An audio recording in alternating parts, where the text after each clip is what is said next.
Hey, thanks so much for listening to the Ridge Community Church podcast. My name is John. I'm one of the pastors at the Ridge, and our vision is to bring the hope of Jesus into every home. So we want to bring you something hopeful and helpful for your everyday life, whether you've been following Jesus for a while or you're still trying to figure out exactly what you do believe about God. Now, you'll find on this podcast things that'll help with conversations about marriage and parenting and mental health and work, practical things to help you in your faith journey, and a lot more. So whether you're listening to this on your favorite podcast app or you're watching on YouTube, be sure to follow and subscribe so that you don't miss any of the hopeful and helpful conversations. Hey everyone, thanks for listening to this episode of the Ridge Podcast. I'm excited to share with all of you a conversation that I had with Nicole and Mariha. They're best friends, and they've been able to build each other's faith with lots of really great faith conversations, moments where they've challenged each other in their faith. And eventually, Mariha investing in Nicole led to Nicole asking Mariha to baptize her. She shares that experience, what all that investing in the faith building moments were like, and how maybe somebody could invest in somebody else as well. Thanks for listening to this episode, and here is my conversation with Mariha and Nicole. Well, hi, Mariha and Nicole. Thank you so much for coming on to the Ridge Podcast. Thanks for having me. Hello. Yeah, I'm excited to chat with both of you because I've heard about your friendship from afar, and I heard you had a great friendship. So maybe you guys could start off. How did you two meet? How did you two become friends in the first place? Well, we met at the Texas Roadhouse in Waukesha. So we were waitresses together. Yeah. Wow. How long ago was that? 2005. So almost 20 years ago. Ew. Almost 20 years ago. Weird. We're still 21. So that's what's so weird. Yeah. It's like. Yeah. No doubt. Okay. So you were waitresses together, and at what point did the friendship strike up? Was it like immediately you're both like you had this, oh yeah, there's this connection, or was there at first like one of you was kind of skeptical of the other one and then you kind of warmed up? No, I think we just approached each other and we just became friends. It was instant. So yeah. And what was the Texas Roadhouse experience like? It was like it sounds. It was kind of like our college. Like neither of us went to like traditional college. Yeah. Mm-hmm. So it was kind of like all of us were in that college age. So we were all going to like a 2-year college or a tech school or something. But it was kind of like us just learning how to be adults together and having a ton of fun working in the restaurant. And the cool thing is that so many of us are still connected. Mm-hmm. So yeah, I guess Texas Roadhouse to us would be like college. Yep. Well, I've always heard that Texas Roadhouse is essentially college. So I think that, that fits in well. Lots of line dancing, lots of life. I feel like if reality TV was a thing back then, we could have had a reality TV show. Probably. Yeah. Texas Roadhouse starring Nicole and Mariha. Okay. So so you guys start to become closer friends. Were you guys ever having faith conversations? Did that ever come into the picture at all? Or what did that look like? Mariah's faith has always been a little bit more outwardly than mine has. I've always been a little bit more, I don't want to say lackadaisical, but not as vocal about what I believe in because I just don't want to have those awkward conversations. I'm not one of those people that I have different awkward conversations. Not faith conversations, but more like human conversations. Not like Christianity isn't a human conversation. It's just something that I'm not 100% comfortable talking about. Yeah. I think that's a pretty normal experience for people, though. Mm-hmm. I think that there's this, you hear about the things you don't discuss around the quote water cooler or around the waiting table. Faith and politics, right? Those kind of two big ones. And so I feel like I don't think it's unusual to have that hesitation and that kind of fear, that awkwardness. I don't want to say the wrong thing. But at some point, I'm guessing you guys started to have like talked about faith, because I know part of your story, Nicole, is that you invited Mariha, right? Did. Yeah. Well, it's kind of like we went through all these seasons together. Like we had the Texas Roadhouse college experience. We had, dating different guys and like figuring out what that all looks like, and heartbreaks and like and sleepovers. Yep. And like marriage and like, so Nicole, your kids are. Leah is 11. She's in 6th grade, and Lily is 8 and in 3rd grade. So like she's been married longer than me. She has kids that are older than mine. So I went through kind of that with her as an unmarried single person with no kids. And I think as that started, I got to watch Nicole make the decisions of having her kids go to church, having her kids, they made a choice to have them in private school, seeing that she got married in a church. And so that opened up more doors for us to start having more faith conversations. So then 10 years later, when I'm getting married now and I started having my kids, it was like almost watching my big sister going, oh, well, yeah, she made those choices about having her kids in church. And like, I was at a church, but it didn't have the curriculum that the Ridge has. Yes. And I just saw like, her kids have been a part of my life since they were born. Like I was there when they were born. Well, after I was there, like, so I got to see how like her daughter, Leah and Lily, they just love God so much. And I'm like, okay, I want that for my kids. And so I think it was with marriage and having kids that we then became more vocal and shared our faith experience together. Because when we were like at Texas Roadhouse and like dating and stuff, it was just having a good time. Like it was more surface. So yeah. Yeah. So what types of conversations did you start having? Was it just like about what you were doing with church, or was it about like, oh yeah, can I pray for you? What did that look like? I feel like that's like a layer. Yeah. Like a layered answer. I just remember always that Mariah would do these fasting things that she does. Yeah. Like the stuff. And I made her go to stir crazy with me because I was starving. And I was like, Mariah, it's fine. You can have some rice. And she's like, no, I can't. So just like her discipline and how it was is something that has always intrigued me about it. I don't even know if I'm answering the question anymore. That's fine.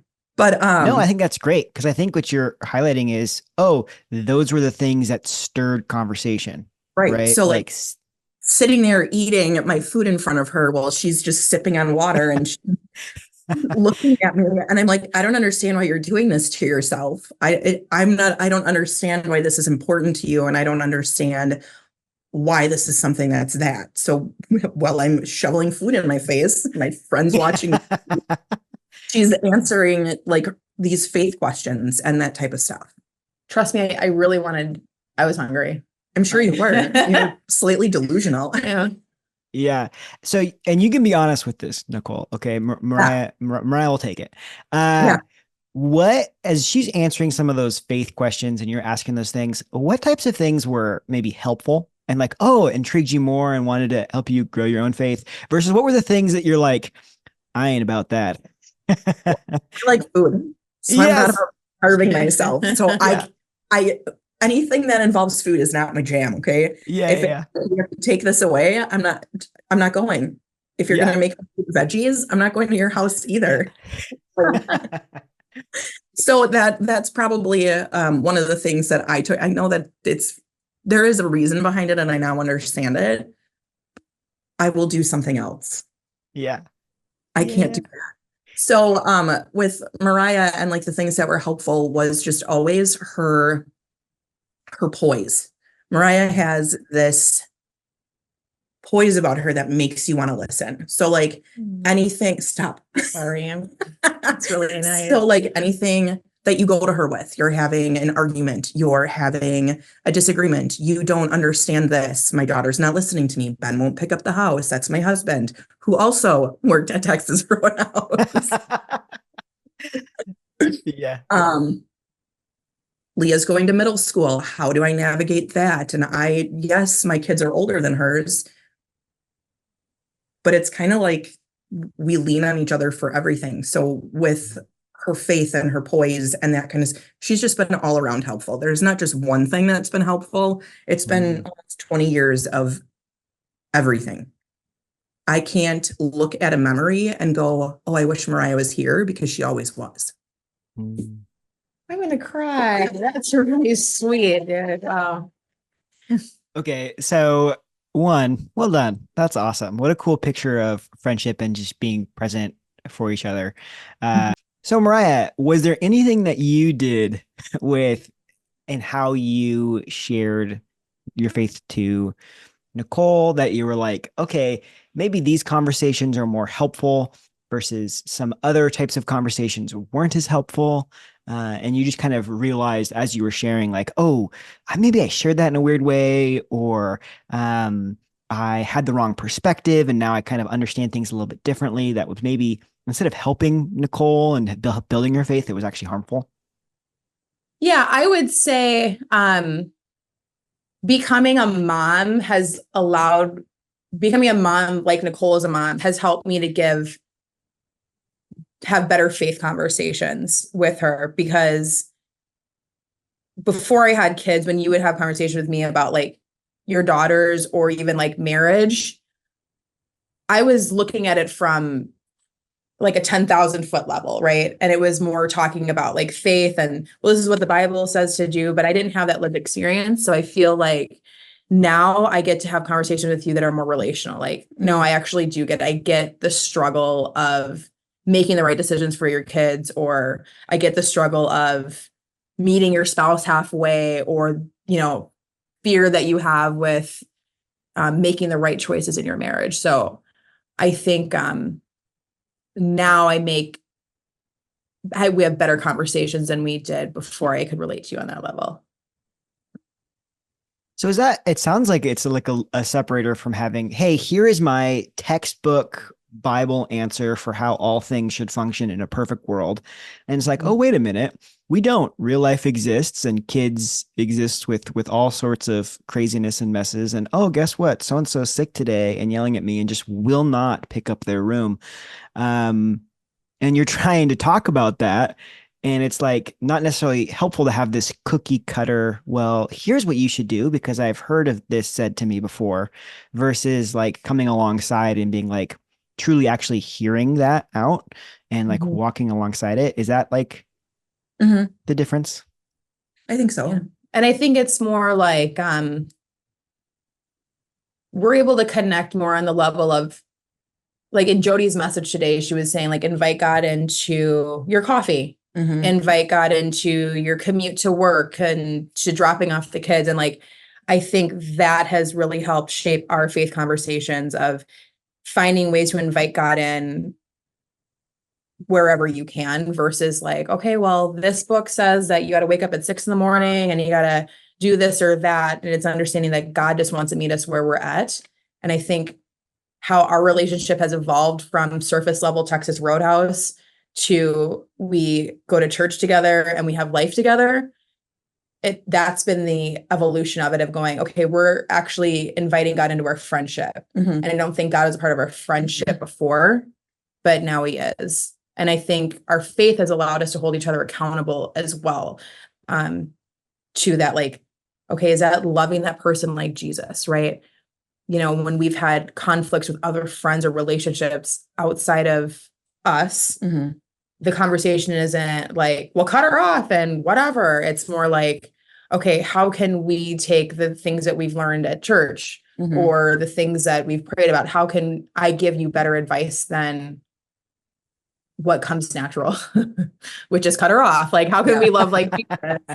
And I think that's that accountability, and that's where the friendship is deeper than before. And I wouldn't take back the surface level friendship that we had because it got us where we are now. But like what I do hope for people is that you do find a friendship that allows you to just go deeper and have conversations that make each other better, Nicole, you start coming to the Ridge, right? What drew you to coming to the Ridge, and what led you to eventually inviting Mariah to come along too? So my mom actually started coming here before I did. So my mom is one of the major reasons that I'm here. Our first time coming here was due to a pastor at our previous church leaving, and the senior pastor at the church I was going to reminded me very much of the pastor in Pollyanna. Do you remember that movie, Pollyanna, where he's sitting at the pulpit and he's like screaming at people and he's like yelling at them about faith? So that's what this pastor reminded me of. You're going to have to watch the movie now. Pollyanna. I will. Yes, Pollyanna. Then John and I are like, what not to do? Okay. He still has like that old pulpit that's up there, and he would slam his fists on it, and that's how he would deliver his message. Yeah. So I came here. It was for Christmas. It's my favorite story of why I come here. So that was like the big thing that we always did. Christmas service, no matter where we were, we always came to church. Even if we weren't going to church, that was like what we did. So my mom's here for Christmas, and actually, Jen, you were speaking that year. So you had on your pajamas and your huge, giant, lovely teddy bear. And I went, this is actually really cool. One, because I can understand what you're saying, and you're talking to me, not at me. So the delivery of here, and yes, it's a large church. I was brought up in the smaller, tinier pews and hymn books church. So coming here, yeah, you still feel small because it's so big, but you don't feel small when the message is happening. And that's the important part, because you want people to pay attention in those seats. You want people to get something out of the message that's being taught. And that's what I got. And that's why I needed Mariha to come. So her daughter, Lexi, got dedicated to the church she was at, and it was outside and it was really beautiful. But I kept telling her, Mariha, I really think that you would love this church. They're so much geared towards children, and it all makes sense. And I'm like, Leah and Lily come home and they're excited to tell me what they learned. And Lexi's at that age where she just shouldn't go into a group and sit. It needs to be structured, because her mind is so spongy right now, and you want her to learn those things. And I listened and I came here. I hope I answered your question. Yeah. I was reluctant. Oh, no, you nailed it. I was like super reluctant to come, which is weird because I grew up in church. I think it was like, I'm doing my own thing. I live downtown Milwaukee, and this is the church I go to, but like, good for you. Like, I love you. And then, yeah, I actually started coming here before we even moved into the neighborhood. And I was like, oh, that's kind of cool. And I like secretly come or like sit in the back and then I just started making the commitment to come. And then I started bringing my husband. And my first experience was Victor, the Rich Kids director at the Greenfield campus. He just like embraced me and Lexi. Like, he was like, come in. He showed me around. I'm like, wow, everyone's so nice here. Cause again, big church. I'm like, no, I go to this cute, small church in Milwaukee. And it was crazy that like, it doesn't feel, you don't feel small. Yeah. Like, it was the most personal experience. And just like sitting in the seats, I was like uncomfortable because I was like, what is happening? Why? And yeah, I'm so grateful that you invited me, even though it took me about 6 to actually like. So Mariha, did you tell Nicole that you were coming, or did you just kind of show up? I just showed up because that's okay. So then did you give the report back, or Nicole, did you just like see Mariha and you're like, wait a minute? I saw her. Yeah. I was like, I was like, come sit by me. And we don't sit in the back. No, we sit close to Jesus. So we're,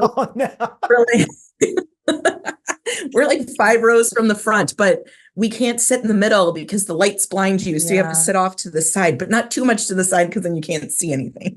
Really, we gotta post a diagram here of Nicole's guide to sitting in the seats. It's like when I came on my own, and there's nothing wrong with that. I was in the back. Yep. I was very like, I don't want to get connected. I'm not going to next steps. I'm dropping my kid off. I'm going to come here and I'm not communicating with anybody. And then Nicole and her husband were like, I'm like, I know I love you guys for so much of my life. And they just like, come to the front row. And I'm like, we used to sit closer. We're back now. Yeah. Okay, so first off, let me just disclaimer. Anybody listening, you can sit wherever you'd like. We would love you to be there. It's fine.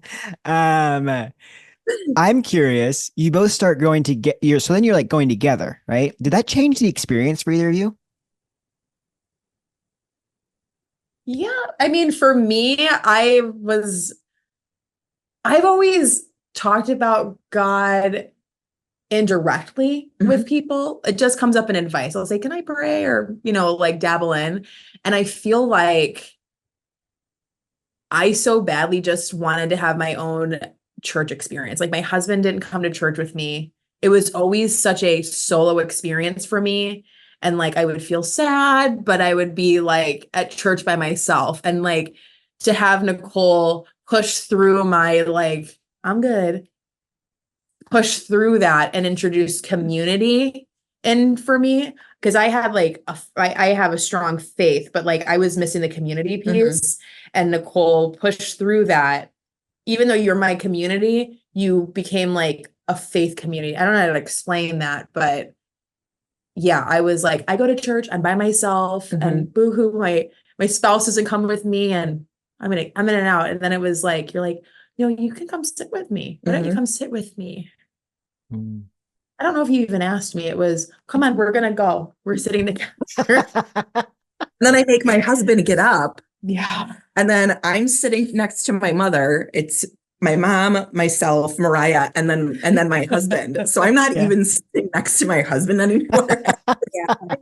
So Nicole did a great job of breaking through like my barrier of my little faith cocoon that I was in, my own faith bubble. And I appreciate, thank you for doing that. Yeah. Thanks for letting me. Yeah. Even though I would be so annoyed with you and you didn't care. She didn't care how annoyed I was. Okay, so how cool was it for you, Nicole, to see your friend Mariah coming and joining you for church? I love it. It's one of my favorite things that we now get to do together. Mind you, she goes to a different service than I do, but her kids are little. Mine are up at the crack of dawn. I've got one that wakes up at 6 and then the other one's like, I'm shaking her to get up. Yeah. Yeah. Pretty soon those two will align and they'll both be shaking to get up, but who knows? I am not a morning person at all. Yeah. So it's really funny that I go to the 9 o'clock service, but I'm like, no, I want to go to the 9 o'clock because then I'm awake. I can get my things done. I can go do more things with family. And that's kind of how it is. We try to do at least once a month, a family lunch on a Sunday or like a family dinner. So we try to do that. It's just really crazy, but it's fun to do those things. So going to church with Mariah was just like going to the movies with her. Yeah. Especially during At the Movies, I'm sure. Yeah. I know. At the Movies is my favorite series. I never miss it. Yeah. My favorite one. So you just got baptized, Nicole. I did. Yes, I would love to hear about that experience because Mariah shared that happened, and I was like, "Wow, I've got to find out more." Okay. Yeah, Nicole, maybe you could just share with us the story of what led you to that decision. So, baptism day here at the Ridge is one of my favorite things. I love celebrating people taking that leap of faith, but when it came to me taking that leap, I don't know why, but I'm going to cry. I don't know why, but like I never felt like, thank you. I never felt like I could do it. Like my mom spontaneously got baptized. She was one of the first ones here to spontaneously get baptized. And she's like, Nicole, when you know, you just know. She's like, I stood up and the next thing I know, I'm in the back. And then the next thing you know, I'm in the front and I'm in a big pool of water and my family's not here. And I'm like, Mom, I'm really sorry. I wanted to be there for you. And she's like, nope, this happened the way that it was supposed to happen. So every time that there has been a baptism, anything, I will, Mariah, reach out to her and I will go, it's Saturday night. Saturday night, the church is the next morning. And I'm like, is it too late to like put my name on the list? And she's like, no, put your name on the list. And I'm like, okay. And then I get here and I'm like, no, it's not my time. It just doesn't feel right. Something's wrong.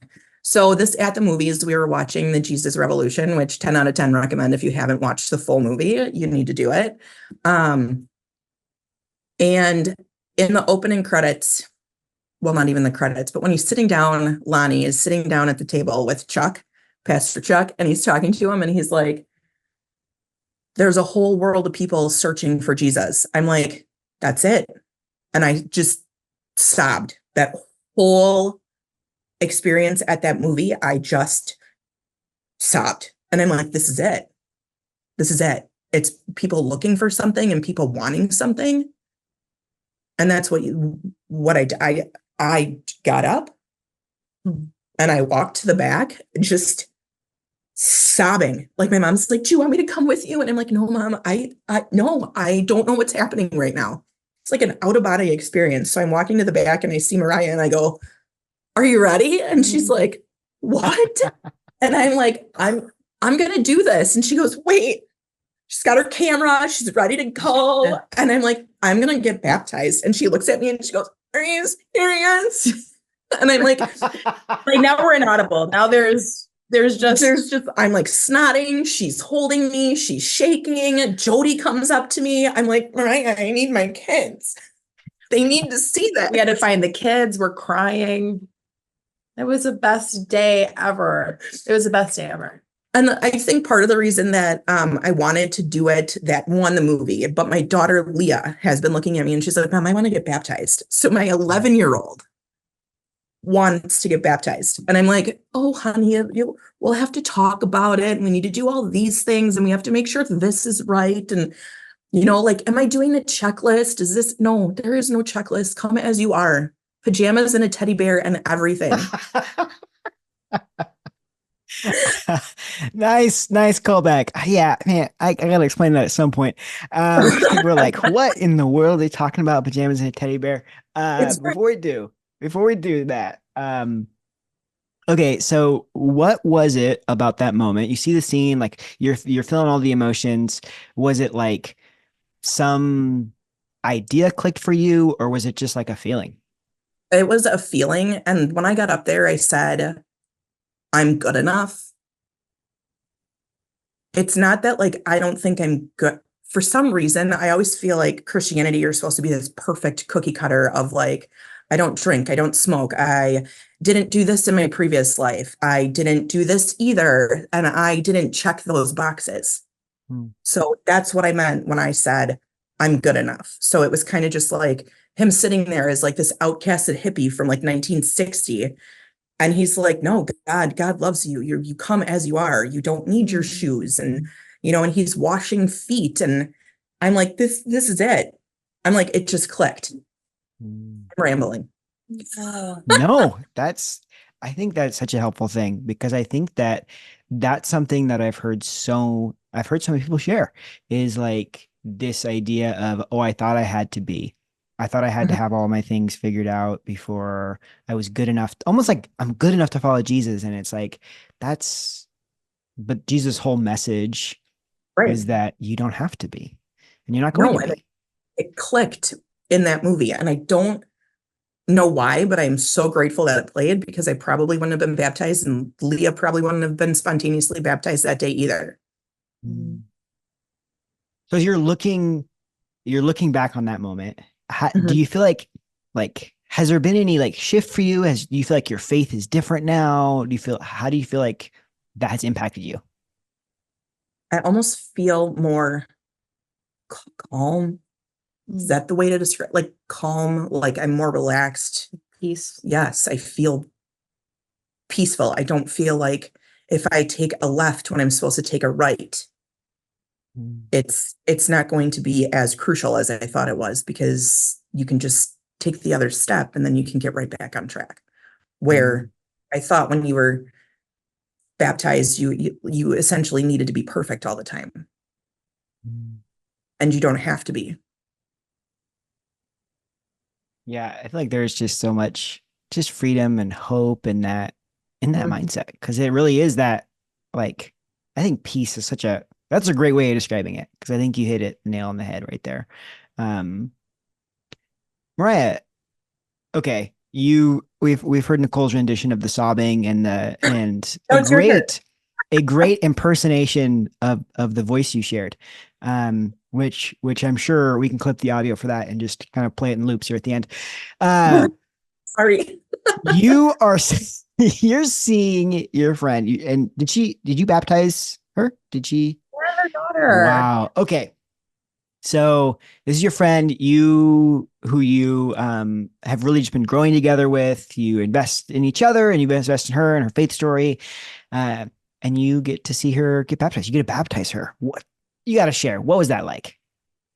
Well, okay, so here's some God stuff. I was not supposed to be there that day. Um, I didn't have anybody to take pictures for baptisms.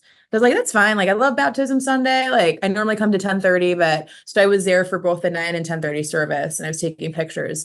And you were running a little bit late. And Mhm. so I was talking to her mom in the lobby, and I'm like, yeah, it's baptisms today, and we're gonna do spontaneous, but don't tell anybody. And I'm like, man, I really hope Nicole gets baptized today. And then her mom's like, I do too. And then we didn't tell her that we said that. So um, then I'm sitting in the back, standing up, and the movie, that scene's playing, and it's before Mark instructs everybody to make the move. And I'm standing next to one of the staff members here who knows Nicole. And I looked over at her and I go, oh, God, I pray that Nicole gets baptized today. And I kid you not, like I look over at her and she goes, oh, I just got chills. And we both look over and Nicole is standing in front of us. And What? she's standing in front of us and she's like, I'm gonna get baptized. And that's where the inaudible emotional faking tears come in because God just took over. But it was weird. Like Rachel and I, the staff member, we both got like chills when she said that. And then all of a sudden Nicole's in front of us. And that was like such a God moment. And it wasn't, it was just really beautiful because we've had these long like text threads of Nicole working through qualifying to be a follower of Jesus, qualifying to be baptized.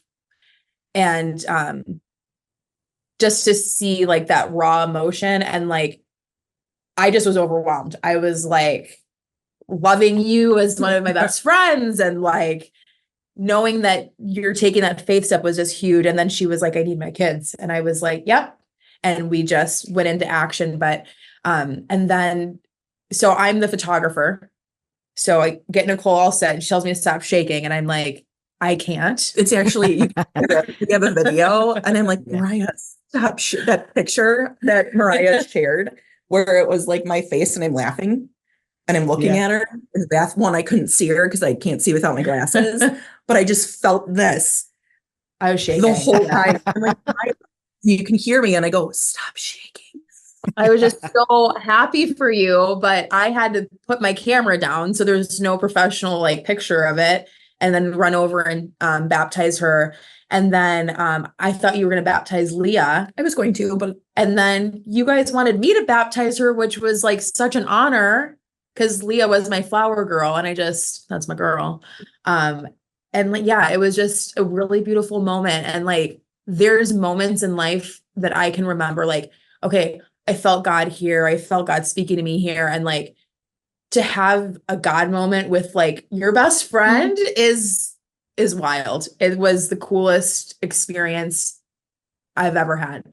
Yeah, I'm gonna cry. So insert inaudible tears again. I don't know if there's any question I can ask that can top that whole story. So we can kind of wrap it up there. I mean, I will say it is really cool, just a testament to, when you experience life change yourself and you kind of like have this incredible experience and I even experienced the hope, the peace that you described as well, Nicole. There's something that makes you want, I just want other people to experience that too, you know? And especially someone who's close to you is like your best friend, right? And so I think that's a testament to, for both of the impact that God has had and is having in your life, to where it's like, oh, this is huge, and we know the piece is coming, and I'm so excited that you made this decision, because I know the life change that's happened for you, and what this means going forward. And it's so, Thank you. Thank you both for sharing. Thanks for sharing your story. yeah, that's really great. Did my audio cut out there? So when you said thank you, that's where it cut out. Yeah. So I don't know if you want to pick that up again or how you feel. Thank you. Okay. Well, for those of you that have listened this late into the podcast, okay. One, thank you. You got some really good stuff there. Two, you can hear the story about that Christmas Eve service. So yes, I was wearing pajamas and had a giant teddy bear, and I believe I went on stage, and it was like, it's one of those things we do. We kind of do creative things for services to saying, Nicole, like, so you experience, oh, this is a place where I can be myself. And it's not like, not everybody's not wearing a suit, because not everybody wears a suit in their normal life, right? So you just coming as you are in your experience. And so I come out with completely messed up hair, and I don't know why I remember but it's all disheveled, and I had a giant teddy bear on my arms, like giant, like as big as me teddy bear. No, I'm not a huge person, so that's not that much of it. But and I think I did some rendition of like a prayer poem or something, You're reading a book. like a storybook or something. Yes. Storybook, Yeah. like Yeah. the Yeah. Christmas story or something. Yes. Mhm. And so that's not an every week occurrence. But it was super fun. And I'm super glad, because you do those things sometimes, and I do some ridiculous things, whether it's on social media or whatever, in order to try to connect with people. Thank you, Nicole, for proving that at least one time it was helpful for someone. But And you should definitely put that in the show notes. The link to the message he did will be in the show notes. I'm just gonna. Oh my goodness. Yeah. Show- It wasn't a message. It was a hosting thing. Oh. Yeah. No, I didn't do a full message with a teddy bear. Can you imagine? I would not have been able to make it through it. No, it was like been able to make it through it. out there, and I was like, Mom, what are we doing? And then you started talking. I was thinking the same thing. John, but then you started talking, and I was like, oh, okay. He's drawing you in. Oh yes, I will. You know what? We'll see if we can't go through the archives and find that clip.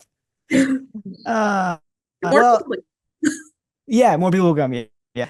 Nicole, Mariha, thank you so much for sharing your story and your experience. And it's been super fun for me to hear. And so I know people are gonna love it. So thank you. Thanks.